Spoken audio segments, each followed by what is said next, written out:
नमस्कार विद्यार्थियों। हम पिछली कक्षा में रेजोनेंस की शर्तों या रेजोनेंस के रूल को पढ़ रहे थे। उसके दौरान हमने जाना कि किस प्रकार से यदि कम से कम दो पाई बॉन्ड एकांतर क्रम में हो या फिर नेगेटिव चार्ज एवं एक पाई बॉन्ड एकांतर क्रम में हो तो किस प्रकार से रेजोनेंस के रूल के अकॉर्डिंग इन इलेक्ट्रॉनों का डीलोकेलाइजेशन होता है। तो आज हम सेकंड रूल यानी कि थर्ड रूल यहाँ पे पढ़ने वाले हैं और वो कौन सा है उसके ऊपर हम चर्चा कर लेते हैं। तो यानी कि थर्ड रूल के यानी कि रूल नंबर यहाँ पे थर्ड आप डाल सकते हैं और रूल नंबर थर्ड होगा, देखिए एक कंडीशन ऐसी हो कि यहाँ पे देखिए क्या हो, लोन पेयर हो। जी हाँ, लोन पेयर हो, फिर सिंगल बॉन्ड हो और फिर डबल बॉन्ड हो। तो ऐसी कंडीशंस में अकॉर्डिंग टू रेजोनेंस रूल तो लोन पेयर का शिफ्ट हमेशा होगा पाई बॉन्ड की तरफ। तो ये सिग्मा एंड ये पाई यानी कि ये लोन पेयर शिफ्ट होगा किधर की ओर, पाई बॉन्ड की ओर, ना कि पाई बॉन्ड शिफ्ट होगा लोन पेयर की तरफ। समझ में आ गई होगी आपको ये बातें। तो यानी कि आप लिख सकते हैं, फिर एक दो चार एग्जाम्पल लेते हैं और उससे अपन यहाँ पे क्लियर करते हैं इस बात को। तो यहाँ पे लिख सकते हैं आप, जब लोन पेयर एवं पाई बॉन्ड एकांतर क्रम में हो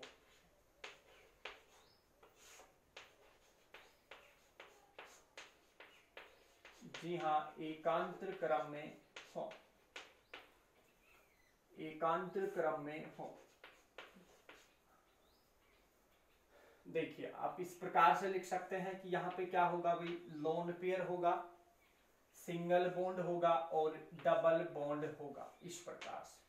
तो यहाँ पे आगे आप लिख सकते हैं इस लाइन को लिखने के बाद, ऐसी स्थिति में लोन पेयर का विस्थानीकरण पाई बॉन्ड की तरफ हो जाता है। जी हाँ, लोन पेयर का विस्थानीकरण पाई बॉन्ड की तरफ हो जाता है। एग्जाम्पल से देखते हैं अपन इसको। एक इस चैन का यहाँ पे एग्जाम्पल लेते हैं, फिर किसी रिंग का एग्जाम्पल लेंगे अपन। CH2 डबल बॉन्ड CHNH2 और इस नाइट्रोजन के ऊपर है लोन पेयर। यानी कि अपन इसको यूं भी लिख सकते हैं यदि समझने के लिए, हाइड्रोजन है इस प्रकार से। तो यहाँ पे देखिए एक प्रकार से नाइट्रोजन का ऑक्टेंट कंप्लीट है। यहाँ पे देखिए दो लोन पेयर है और प्रत्येक बॉन्ड बनाने में दो इलेक्ट्रॉनों की आवश्यकता है। इस प्रकार से इस नाइट्रोजन के पास में टोटल 8 इलेक्ट्रॉन है।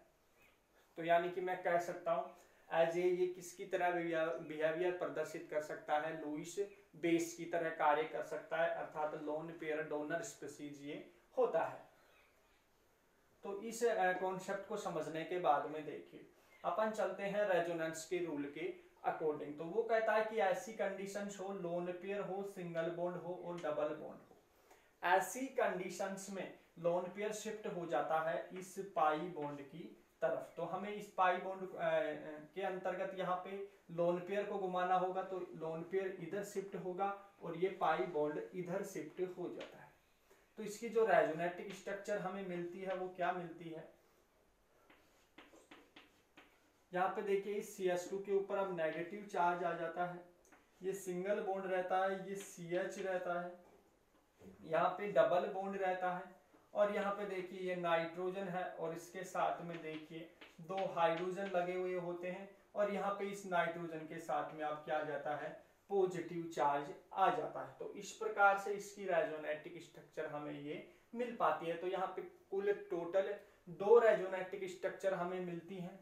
यहाँ पे लिख सकते हैं अपन 2 रेजोनेटिक स्ट्रक्चर। यदि इसका अनुनादी संकर बनाना चाहता हूं तो मैं किस प्रकार से बना सकता हूं, तो देखिए ये CH2 हो गया, ये सिंगल बॉन्ड हो गया, ये CH हो गया, ये डबल बॉन्ड हो गया और ये इस नाइट्रोजन के साथ में 2 हाइड्रोजन यहाँ पे सहलगन है। तो यहाँ पे आप देख पा रहे होंगे इस प्रकार से। तो इस स्ट्रक्चर्स को यहाँ पे देखिए, इन इलेक्ट्रॉनों के डीलोकेलाइजेशन को मैं डॉट्स के माध्यम से प्रदर्शित करूंगा। यहाँ पे आप देख पा रहे होंगे तो यहाँ पे क्या है, पार्शियल पॉजिटिव चार्ज प्रदर्शित करूंगा और यहाँ पे पार्शियल नेगेटिव चार्ज प्रदर्शित करूंगा। तो एक प्रकार से जो ट्रू स्ट्रक्चर है वो कौन सी है, ये वाली है, ये अनुनादी संकर है। इस स्ट्रक्चर को देखने के बाद में बाकी सभी रेजोनेटिक स्ट्रक्चर्स की जानकारी हमें मिल पाती है। तो ये आप उतार सकते हैं एग्जाम्पल के रूप में। इस श्रृंखला का एग्जाम्पल लेने के बाद में एक क्या कहते हैं उसको, एक रिंग का एग्जाम्पल अपन समझते हैं, यानी कि वलय का।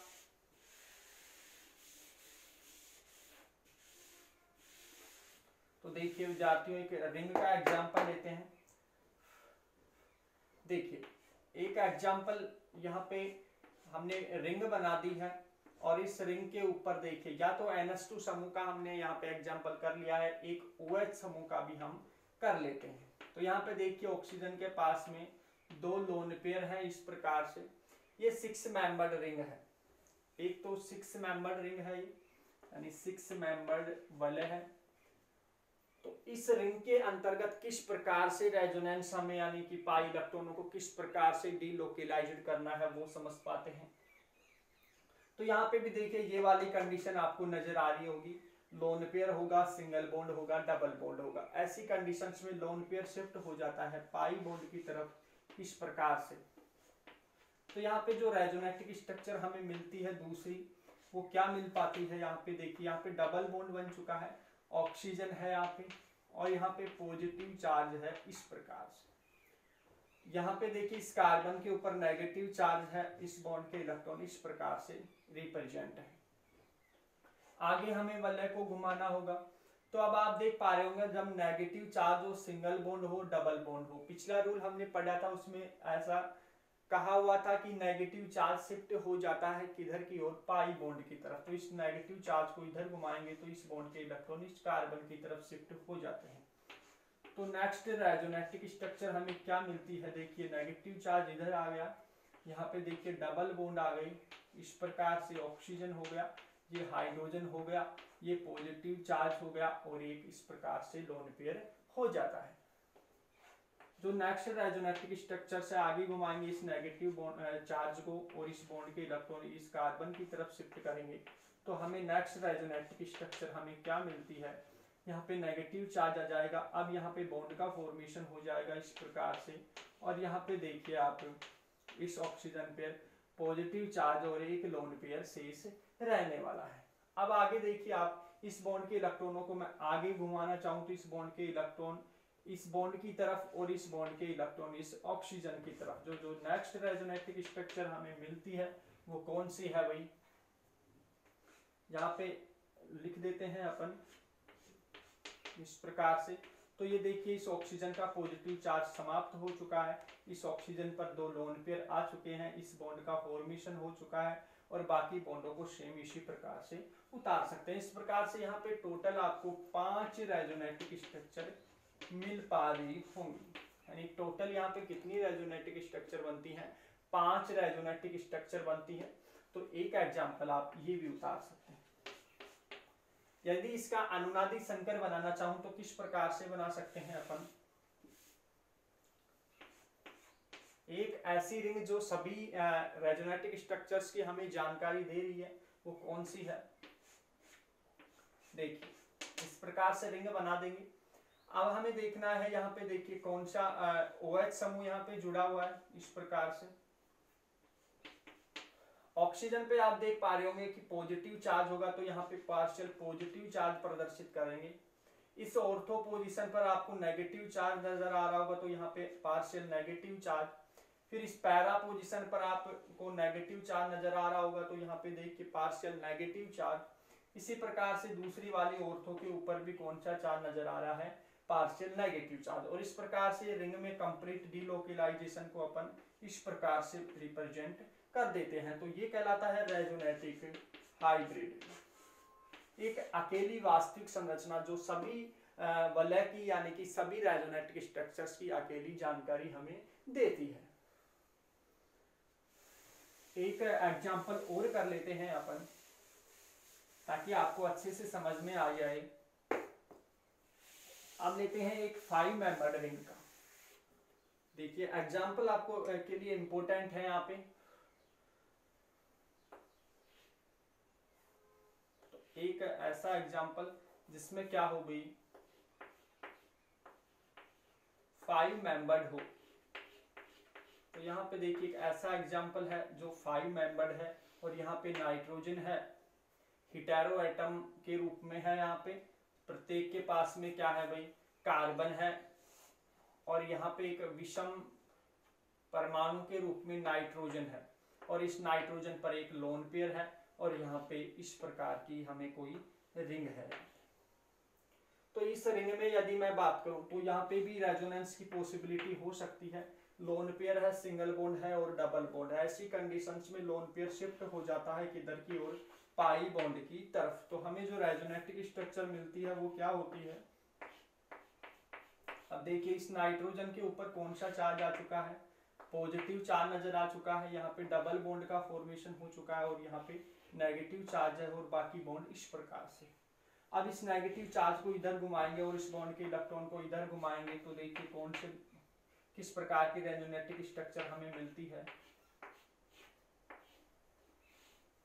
यहाँ पे अब नेगेटिव चार्ज आ चुका है, यहाँ पे बॉन्ड का फॉर्मेशन हो चुका है, ये बॉन्ड इस प्रकार से है।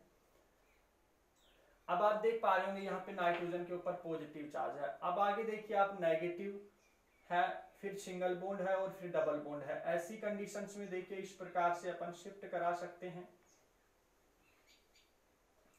इस बॉन्ड के इलेक्ट्रॉन इधर शिफ्ट हो जाएंगे और इस बॉन्ड के इलेक्ट्रॉन इधर शिफ्ट हो जाएंगे। तो ऐसी कंडीशंस में देखिए रेजोनेटिक स्ट्रक्चर क्या मिलती है। यहाँ पे देखिए डबल बॉन्ड है, यहाँ पे अब नेगेटिव चार्ज आ चुका है, और यहाँ पे देखिए डबल बॉन्ड है।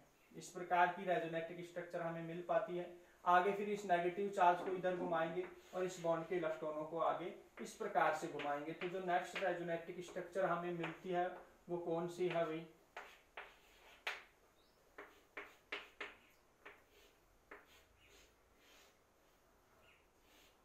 हमें जो नेक्स्ट रेजोनेटिक स्ट्रक्चर्स ये मिल पाती है। मैं इस प्रकार से लिख देता हूं।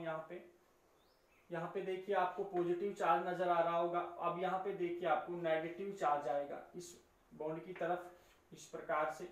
यहाँ पे ये बॉन्ड इस प्रकार से रहेगा। जो नेक्स्ट रेजोनेटिक स्ट्रक्चर मिलेगी, ये बॉन्ड के इलेक्ट्रॉन इधर शिफ्ट हो जाएंगे और बाकी इलेक्ट्रॉन नाइट्रोजन की तरफ शिफ्ट हो जाएंगे। तो जो नेक्स्ट रेजोनेटिक स्ट्रक्चर्स है वो हमें क्या मिलेगी, वापस से यही रेजोनेटिक स्ट्रक्चर्स मिल जाती है। ये बॉन्ड के इलेक्ट्रॉन समाप्त हो जाते हैं, ये बॉन्ड का फॉर्मेशन हो जाता है। अर्थात आप यूं कहें कि यहाँ पे केवल 6 रेजोनेटिक स्ट्रक्चर हमें मिल पाती हैं। यदि इसका रेजोनेटिक हाइब्रिड बनाना चाहता हूं तो इसका मैं यहाँ पे बना देता हूं।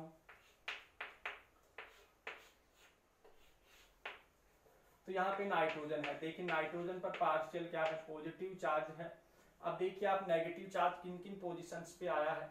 तो सर्वप्रथम यहाँ पे इस पोजीशन पे आया था, तो यहाँ पार्शियल नेगेटिव चार्ज हमने प्रदर्शित कर दिया है। फिर इसके बाद में इस पोजीशंस पर पार्शियल नेगेटिव चार्ज आया था, और फिर यहाँ पे इस पोजीशंस पर पार्शियल नेगेटिव चार्ज आया था, और सबसे अंतिम में यहाँ पे इस पोजीशन पर पार्शियल नेगेटिव चार्ज आया था। तो इस प्रकार से इस कंप्लीट रिंग में कौन सा चार्ज घूमा है भाई, नेगेटिव चार्ज घूमा है। तो इस प्रकार से अपन ये रूल भी आज समझ चुके हैं। आज के लिए इतना ही, धन्यवाद।